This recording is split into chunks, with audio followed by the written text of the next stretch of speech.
네, 우리 실물교훈 제13장이 됐습니다. 제목은 두 예배자고요. 똑같은 제목의 안식일 설교가 한번 있었던 것 같은데 뭐 조금 중복되는 내용은 있을지라도 우리 순서에 따라서 우리 제13장 두 예배자를 우리 함께 말씀을 나누도록 하겠습니다. 우리 남해안 쪽에는 비가 너무 많이 와서 또 어려움 당한 분들도 많이 있는 것 같습니다. 여기는 또 그런들 적당히 온 것 같죠? 네. 어려움 당한 분들에게 또 하나님께서 또 은혜를 주시기를 또 빕니다. 자, 우리 본문은 누가복음 18장에 있는 말씀입니다. 우리 눈으로 같이 읽겠습니다. 또 자기를 의롭다고 믿고 다른 사람을 멸시하는 자들에게 이 비유로 말씀하시되 두 사람이 기도하러 성전에 올라가니 하나는 바리새인이요 하나는 세리라. 바리새인은 서서 따로 기도하여 가로되 하나님이여 나는 다른 사람들 곧 토색 불의 간음을 하는 자들과 같지 아니하고 이 세리와도 같지 아니함을 감사하나이다. 나는 일회에 2번씩 금식하고 또 소득의 11조를 드리나이다 하고 세리는 멀리 서서 감히 눈을 들어 하늘을 우러러보지도 못하고 다만 가슴을 치며 가로되 하나님이여 불쌍히 여기옵소서 나는 죄인으로소이다 하였느니라. 내가 너에게 이르노니 이 사람이 저보다 의롭다 하심을 받고 집에 내려갔느니라. 무릇 자기를 높이는 자는 낮아지고 자기를 낮추는 자는 높아지리라 하시니라. 자, 여기 먼저 바리새인과 세리라는 두 사람이 성전에 예배하러 올라간 것으로 나타나고 있습니다. 바리새인은 유대교의 한 종파예요.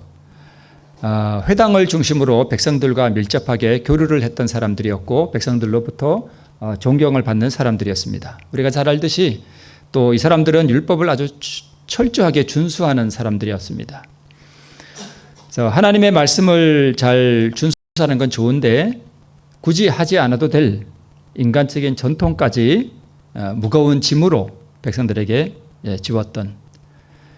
네, 그리고 이러한 그 외적으로 지키는 그러한 행위를 자기의 의로 삼았다는 것이 여기서 이제 문제가 됩니다. 그래서 이것이 복음과 진리의 원수가 됐습니다. 율법을 잘 지킨다고 한 것이 오히려 원수가 됐습니다. 그리고 다른 사람들을 자기보다 조금 못하면 정죄하고, 네.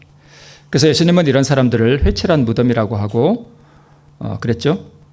위선, 그 다음에 외식으로 특징 지어집니다. 반면에 세리는 이렇게 세관에 앉아서 세금 걷는 사람들이었죠. 로마 제국의 세금 징수 담당자였는데 세금을 징수할 수 있는 권한을 사서 부정과 착취로 치부한 사람들이 바로 세리였습니다. 그래서 동족의 배신자로 여겨졌고 사회적으로나 종교적으로 아주 철저히 배척을 당하는 그야말로 죄인이었습니다. 그런데 이 사람들 중에 많은 사람이 예수님께 용서와 사랑을 받았죠. 심지어는 이 세리 중에 한 사람은 예수님의 제자가 되었고 마태죠. 또 한 사람은 삭개오, 또 한 사람은 비유에 나오는 오늘 예배하러 성전에 올라갔던 세리였습니다. 기도하던 세리, 가슴을 치고.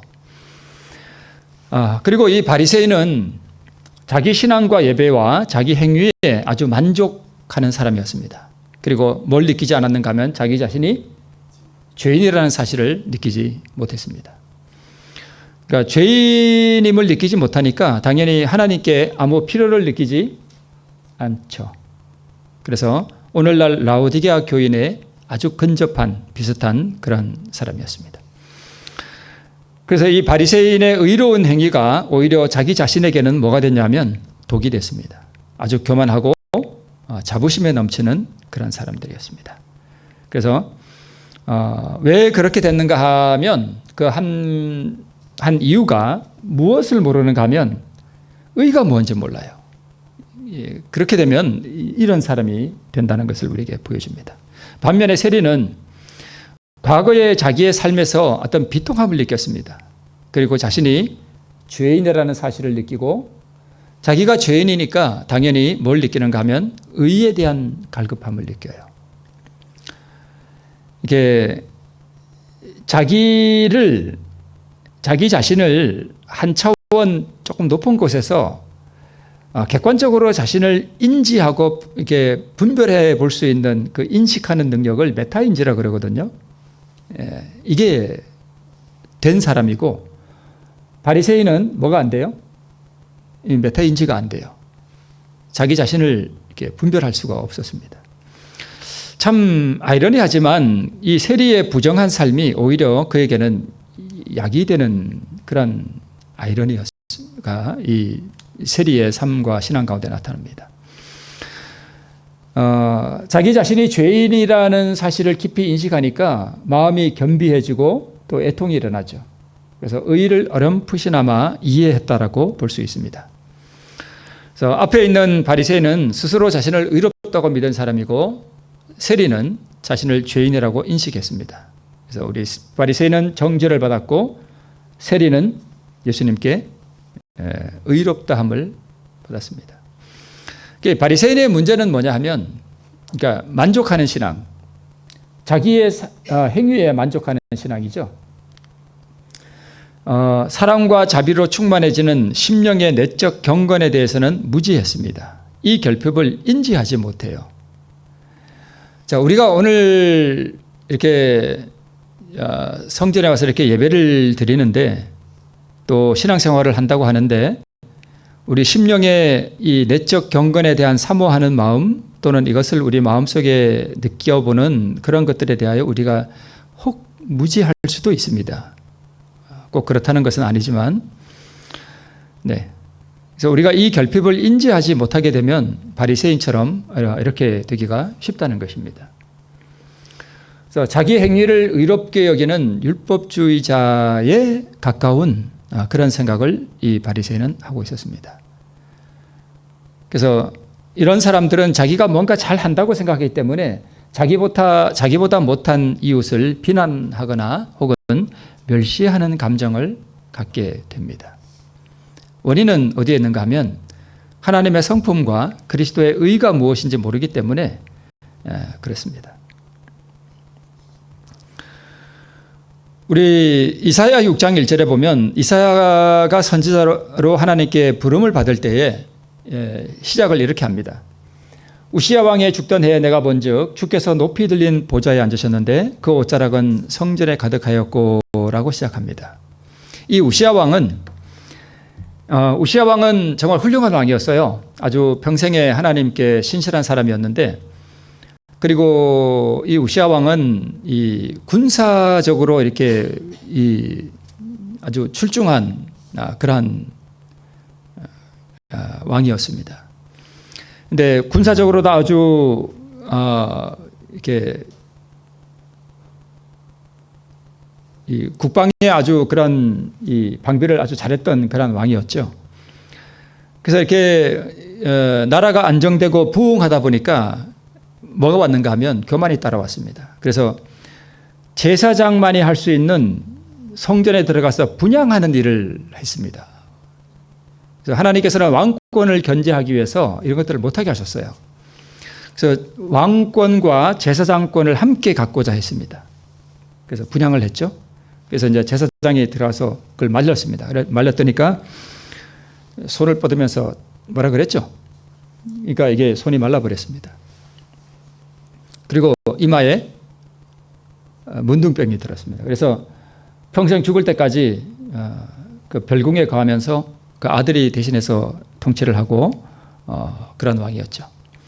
근데 이 우시야 왕이 죽던 해에 이사야 선지자가 하나님의 그 이상을 보게 됩니다.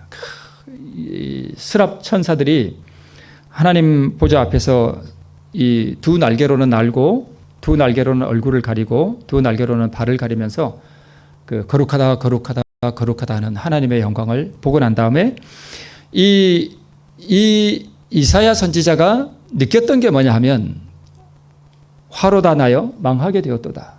자기가 뭐한 사람이라는 것을 느꼈는가 하면 입술이 부정한 사람이라는 것을 깨닫게 됩니다. 그 전까지는 자기가 부정한 사람이라는 것을 몰랐어요.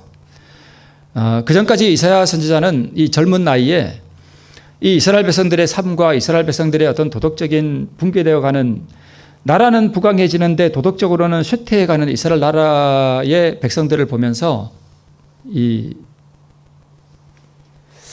좀 심령의 부담을 많이 느꼈던 것으로 보입니다. 그런데 하나님의 영광을 딱 보고 나니까 부정한 사람은 그들이 아니라 누구예요?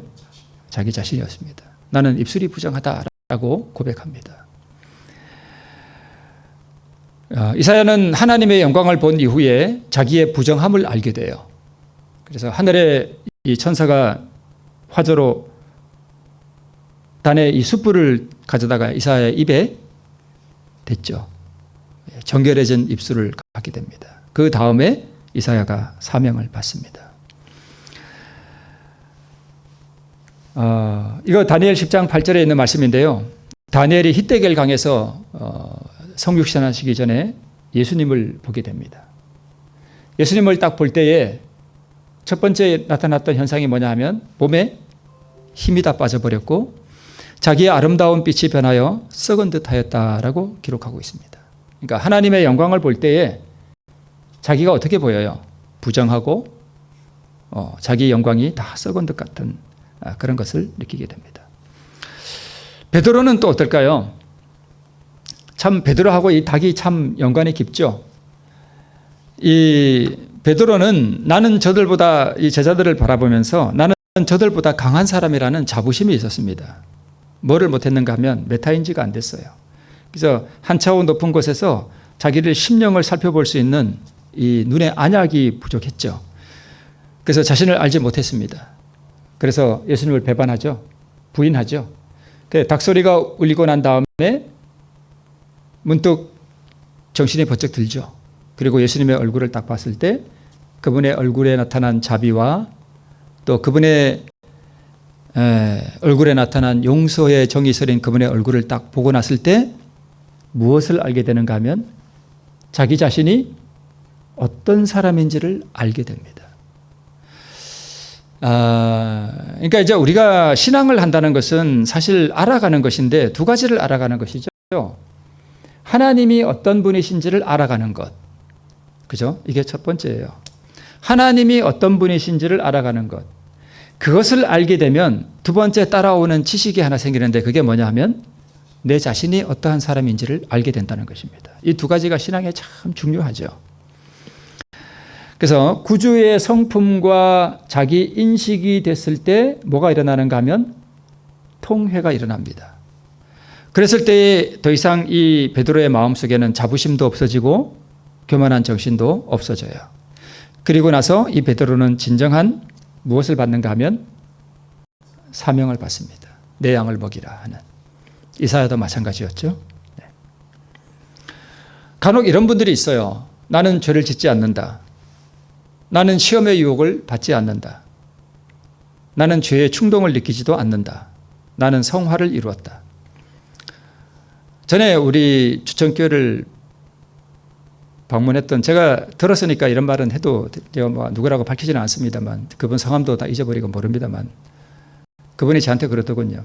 딱 이렇게 말씀했습니다. 자기는 더 이상 시험의 유혹을 받지도 않고 충동도 받지 않는데요. 죄를 안 짓는다는 거죠. 그런 일은 지금 있을 수 없습니다.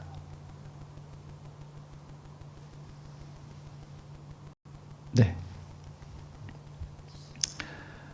우리 실물교훈에 뭐라고 기록하고 있는가 하면 아무리 어떤 사람이 깊은 회개를 하고 예수님을 정말 깊이 만나고 회개했다 하더라도 무엇을 말해주지 말라 그랬냐면 당신 구원받았습니다 라고 말해주지 말래요.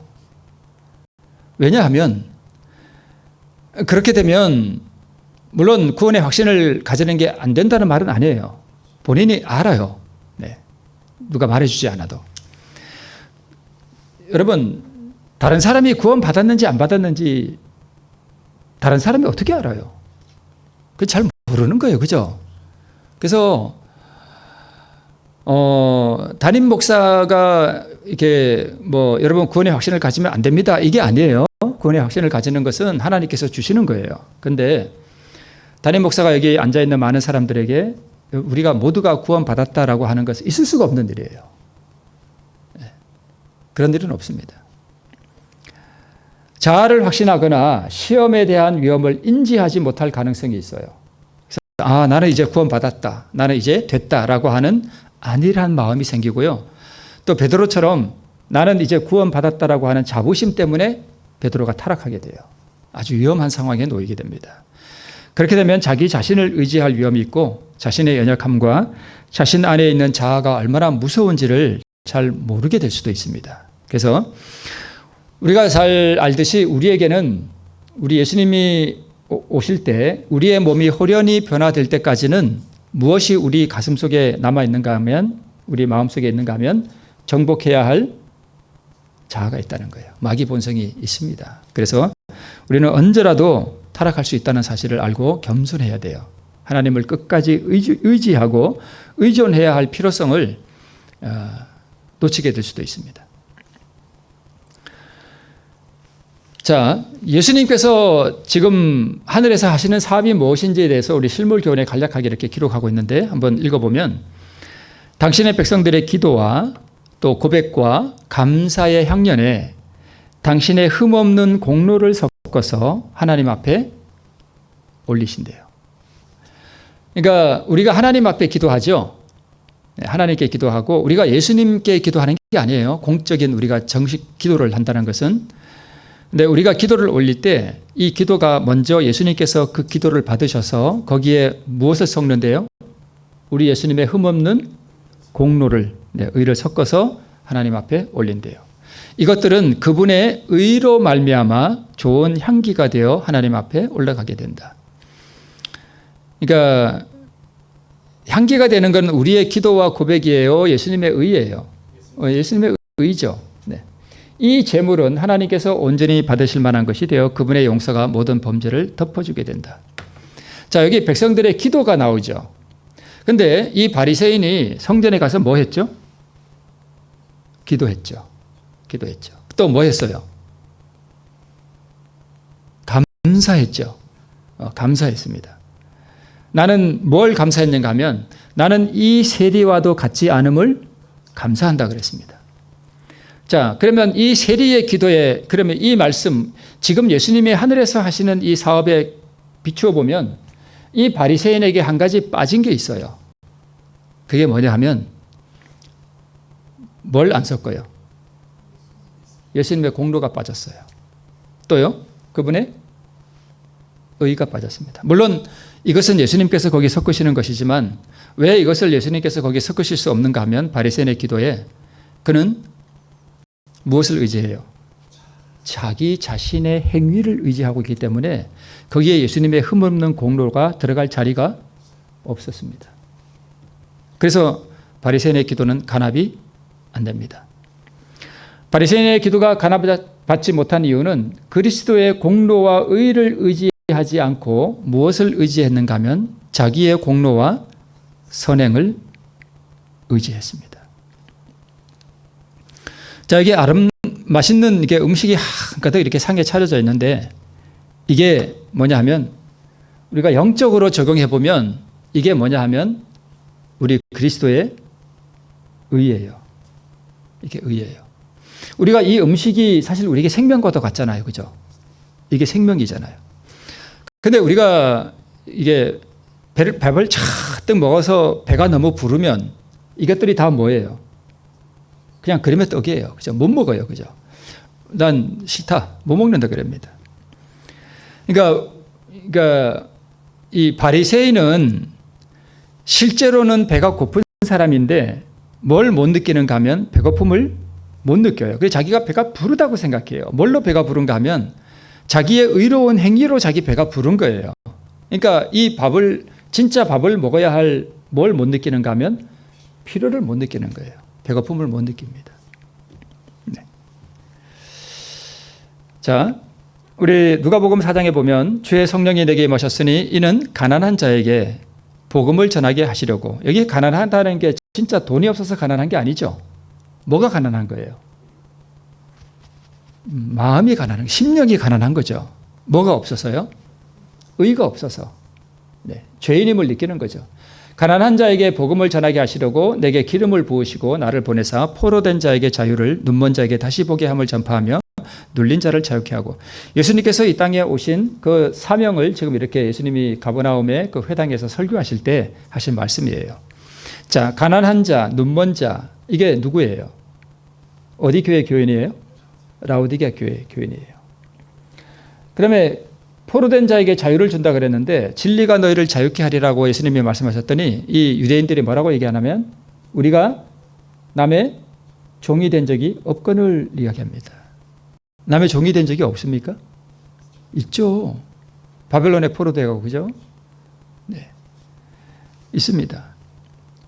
근데 지금 이 가버나움의 회당에 있던 유대인들이 뭐 전에도 한번 말씀을 드렸습니다마는 이 말씀을 하신 예수님을 어떻게 하냐 하면 죽이려고 그랬습니다. 왜냐하면 우리가 가난하지 않은데 왜 우리 보고 가난하다 하느냐? 우리가 왜 포로됐다 그러냐? 우리 보고 왜 당신은 우리 보고 포로됐다 그러냐?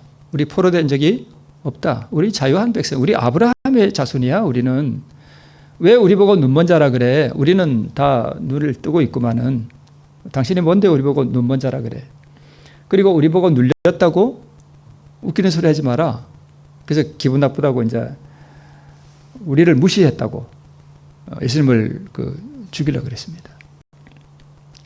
참 맹목적이죠. 근데 사실 뭐 저나 우리가 다 이런 면이 있어요.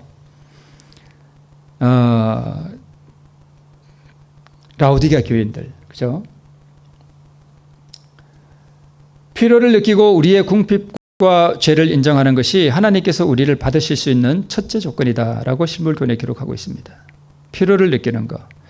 신앙생활에서 가장 중요한 게 이거예요. 무슨 조건이기 때문에요? 첫째 조건이기 때문에. 옷을 이렇게 입는데 와이셔츠를 이렇게 입습니다. 이게 단추를 채울 때 뭐가 중요해요? 첫 단추를 잘 끼워야 돼요. 그죠? 첫 단추를 잘못 끼면 그 다음부터 하는 게 다 의미가 없습니다. 제가 처음 목회를 강원도 홍천 쪽에서 목회를 했는데 한번 그때 겨울에 이제 그 연말 기도 주일 할 때 새벽 기도를 했어요. 그 겨울에 깜깜한데 교인이 저 위에 멀리서 와요. 그래서 제가 시계를 맞춰놓고 그분을 모시러 가기로 했습니다. 근데 제가 피곤했는지 어떻게 하다가 일어나 보니까 새벽 5시에 새벽 기도를 해야 되는데 새벽 5시가 다 돼가는 거예요. 큰일 났어요. 제가 얼마나 당황이 됐겠어요. 그래가지고 일어나서 막 진짜 번개같이 옷을 주워 입었어요. 입고는 이제 그 겨울에 시동을 걸고는 이제 거기가 꽤 거리가 되는 곳인데 거기를 막 달려갔습니다. 근데 이분이 거기를 벌써 그 큰 도로까지 내려왔어요. 걸어서. 와, 얼마나 미안한지. 그래서 제가 그분을 모시고 이제 교회를 딱 들어가려고 하는데 딱 들어가려고 하다 보니까 이상해요. 이렇게 보니까 얼마나 급하게 바지를 입었는지 허리띠를 안 채웠어. 보니까 허리띠가 안 채워져 있어요. 제가 그때 이게 제가 그때 엄청 충격을 받았습니다.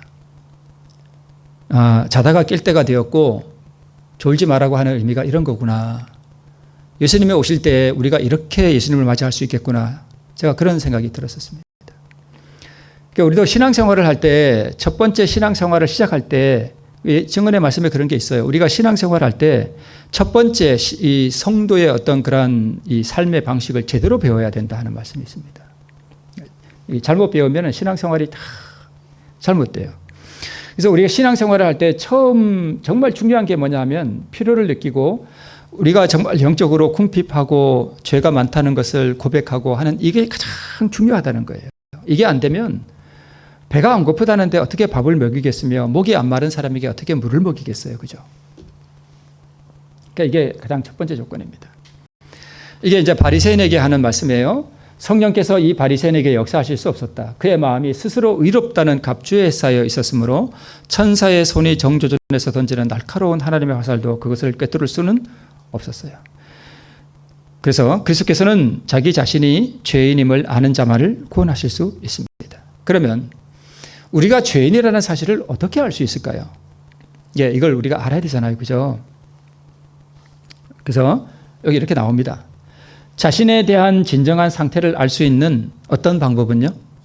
유일한 한 가지 방법은 뭘 쳐다보는 거래요? 그리스도를 쳐다보는 것이다. 예수님이 지금 어디 계시죠? 예수님 보신 적이 있으신가요, 장로님? 없으시죠? 예수님을 어떻게 봐요? 그죠? 네. 예수님 지금 지성소에 계시잖아요. 육신의 하나, 그러니까 성육신 하신 예수님은 지금 하늘에 계셔요. 못 봐요. 그죠? 그런데 우리 요한 1서에 보니까, 그 요한복음에 보면 태초에 말씀이 계시니라. 이 말씀이 하나님과 함께 계셨고, 그러면서 이 말씀은 곧 하나님이시나. 이렇게 되어 있습니다. 그러면 그리스도를 쳐다본다는 것은 뭘 쳐다본다는 걸까요? 예수님이 곧 뭐예요? 말씀이세요. 그러면 우리가 우리의 진정한 상태를 알 수 있는 유일한 방법은 뭘 쳐다보는 걸까요? 말씀을 보는 거예요. 그렇죠? 말씀을 보는 거예요. 그러면 이 말씀을 볼 때 누가 역사해 주실까요? 성령께서. 왜요? 성령은 무슨 영이라 그래요? 진리의 영이기 때문에 말씀을 탐구하지 않는 이에게는 성령이 역사하실 수가 없어요. 성령께서 역사하셔야만 우리가 죄인이라는 사실을 알게 됩니다. 그래서 우리가 성경 말씀을 읽을 때 꼭 기도하고 성경 말씀을 연구하라는 말씀의 이유가 그거예요. 그래서 이 성경 말씀을 읽으면서 이 성경 말씀을 통해서 하나님 저를 살펴달라고 기도하는 필요가 있어요. 그래서 겸손한 마음으로 이 성경 말씀을 묵상할 때, 그리고 성령을 구할 때에 성령께서 진리의 말씀을 통해서 무엇을 가르쳐 주시는가 하면 나의 마음을 살펴주셔요. 그래서 내가 어떠한 사람인지를 알게 해주십니다. 자, 그리스도는 무엇이라고요? 말씀이세요. 그래서 태초에 말씀이 계시니라. 그래서 우리 자신을 알 수 있는 방법은, 그러면 우리가 하나님께서 우리를 구원하실 수 있도록 하기 위해서 우리가 어디로 돌아가야 되냐면 말씀으로 우리가 돌아갈 필요가 있습니다. 네. 사도나 선지자들 중에서 죄가 없다고 주장한 사람은 하나도 없었다. 그러니까 나는 죄 안 짓는다. 나는 더 이상 죄를 안 짓는다. 나는 성화되었다라고 하는 사람들은 다 가짜예요. 나는 죄의 유혹도 없고 충동도 느끼지 않는다 하는 건 다 가짜예요. 무엇에 비춰보면요? 여기 말씀에 비춰보면 그런 사람들 다 가짜예요. 네.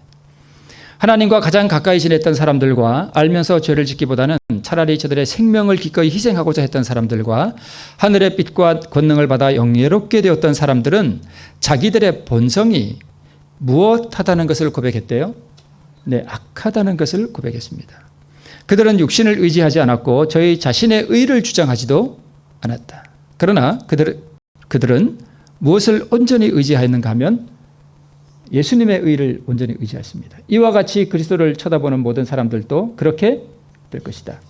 그러니까 말씀을 겸비하게 쳐다보고 말씀을 탐구하고 성령을 구하고 성령께서 자신을 인도해 주시도록 성령의 음성에 굴복하는 사람들은 어떻게 되는가 하면 내 마음이 뭐하구나, 본성이 악하구나 하는 것을 고백하게 되고요.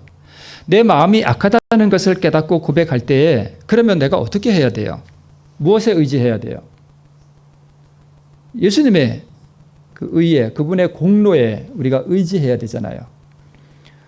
그래서 내가 아무 공로가 없다는 사실을 뼈저리게 느끼는 사람들이 무엇을 바라는가 하면 예수님을 바라게 됩니다. 그죠? 네. 사람들이 자기의 의를 높이는 이유는 누구를 알지 못하기 때문에요? 네, 그리스도를 알지 못하기 때문에. 그분이 얼마나 순결하신지 또 아름다우신지 그것을 우리가 깨닫게 될 때에 우리 자신이 참 결점이 많고 소망 없는 잃어버린 자들임을 알게 됩니다.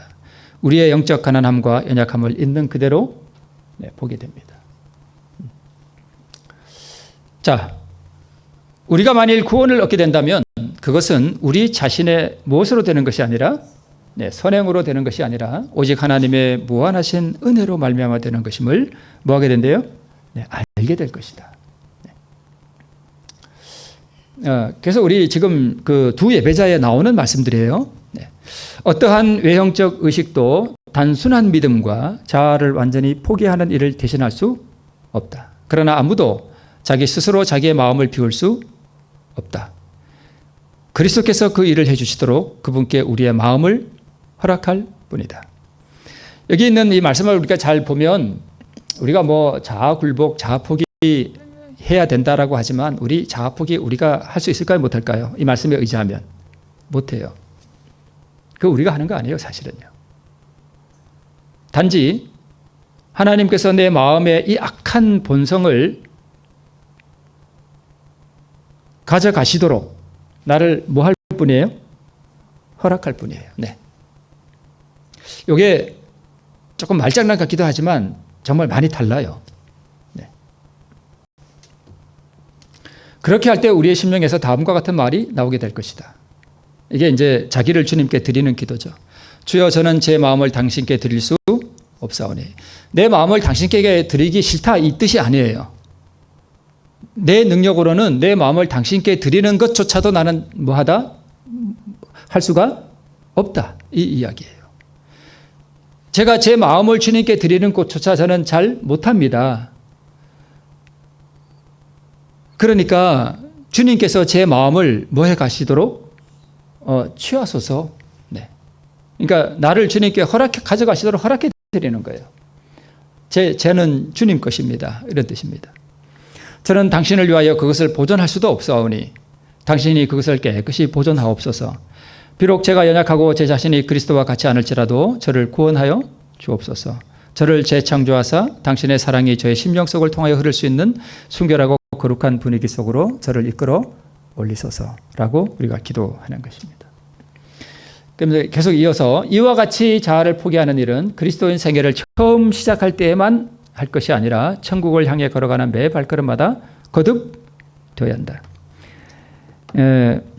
그래서 우리가 거듭나는 것, 칭의를 경험하는 것, 성화를 경험하는 것이 무엇과 뗄 수 없는 관계가 있는가 하면 저 붉은 글씨, 매 순간마다 자아를 포기하지 않으면 내가 매일마다 매 순간마다 자아가 포기되지 않는다 그러면 거듭난 게 아니에요. 그러니까 거듭났다는 게 뭐냐 하면 거듭나서 내가 성화의 삶을 살아간다라고 하는 게 무엇이냐 하면 매 순간마다 매 걸음마다 나는 뭐가 포기되고 있다? 자아가 포기되고 있다. 그게 거듭난 사람의 삶이에요. 그렇지 않으면 다 가짜예요. 자아가 포기되는 게 뭔지를 경험적으로 모른다. 그리고 매 순간마다 매일마다 나를 주님께 드리고 그분의 의를 받는 것이 무엇인지를 나는 잘 모른다. 그러면 거듭난 게 아닙니다. 이건 아주 명확한 거예요. 무슨 황홀경이나 또는 다른 어떤 감정적인 흥분이나 이런 것들은 거듭남의 아무 증거가 아니에요. 이게 증거예요.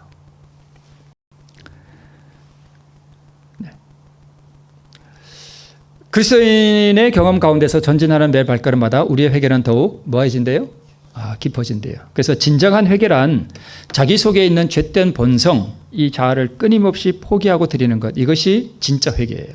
회개는 내가 아침에 내 아내랑 내 남편이랑 한번 하다닥 한번 싸웠다. 그래서 저녁에 내가 하나님 오늘 제가 저희 남편과 싸웠습니다. 하나님 저의 죄를 회개합니다. 이거는 회개가 아니에요. 제가 그거 한번 말씀드렸죠. 수도 이렇게 꼭지 물 나오는 거랑 흘러 넘치는 거랑 말씀드렸죠. 이게 물이 흘러내린 거 아무리 퍼내봐야 그게 의미가 있어요, 없어요? 아무 의미 없는 거예요. 그 퍼내봐야 또 나와요. 중요한 것은 물을 닦아내는 게 아니라 뭘 잠그는 게 중요해요? 수도 꼭지를 잠그는 게 중요해요. 수도 꼭지를 잠그는 게 뭐냐 하면 그게 자아굴복이에요. 이 자아굴복이 안 되면 그 사람이 신앙이 아무리 공헌을 하고 그래도 가짜예요. 그래서 비록 내가 실수를 하고 넘어지거나 또는 죄를 부지 중에 범했다 할지라도 금방 하나님께 회개하고 다시 내 자아를 굴복시키고 일어서는 거, 그게 진짜 회개예요. 그래서 진짜 회개는 행위를 회개하는 게 아니라 자기 마음속에 있는 본성을 사용하는 것을 포기하는 게 그게 진짜 회개예요. 그게 진짜 회개고 그 삶을 살아가는 게 진짜 거듭남이고 그게 진짜 성화예요.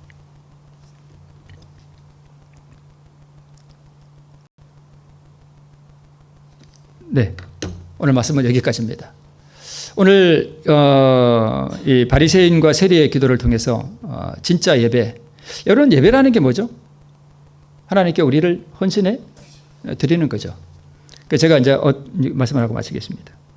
이제 어디 잠깐 집회에 가서 제가 한번 이제 그 말씀을 제가 헌신 예배를 하게 됐는데 그 헌신 예배 제가 끝에 무슨 말씀을 드렸냐면 여러분 헌신 예배라는 게 무엇입니까?